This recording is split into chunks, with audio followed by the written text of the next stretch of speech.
Le sommet du G7, c'est dans tout juste 50 jours. Christophe Castaner, le ministre de l'Intérieur, a visité les bâtiments qui accueilleront ces rencontres internationales. 7 pays organisateurs, mais 24 nations au total, avec les pays invités, seront présents à Biarritz. 4000 participants, près de 2500 journalistes et un enjeu majeur pour Christophe Castaner, la sécurité du sommet qui se joue, selon le ministre, bien au-delà du Pays basque. Je peux vous dire que nous serons à un niveau maximum de mobilisation et évidemment pas seulement à Biarritz. Il y a un certain nombre de zones qui ont été déterminées, y compris en profondeur dans notre pays, en France, pour gérer au mieux aussi les mobilités et veiller en termes de prévention à ce que celles et ceux qui représenteraient une menace ne viennent pas ici dans le Pays basque.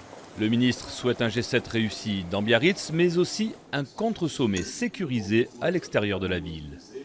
Et j'attends pour les femmes et les hommes du ministère de l'Intérieur pas moins que l'excellence. Dans les manifestations que l'on a pu connaître ces derniers temps, souvent les premières victimes sont ceux qui voulaient manifester de façon traditionnelle et qui ont pu être pris, je l'ai dit, quelquefois en otage par des Black Blocs qui venaient pour casser. Ce qui compte aujourd'hui, c'est justement de garantir le bon déroulé, mais de garantir aussi pour celles et ceux qui souhaitent s'exprimer, qui souhaitent porter un désaccord sur la tenue même du G7, qui veulent exprimer une opinion sur les sujets qui seront abordés dans le cadre de ce G7, qu'il puisse y avoir des lieux, un contre-sommet, d'autres lieux, et qui soient aussi garantis en termes de sécurité.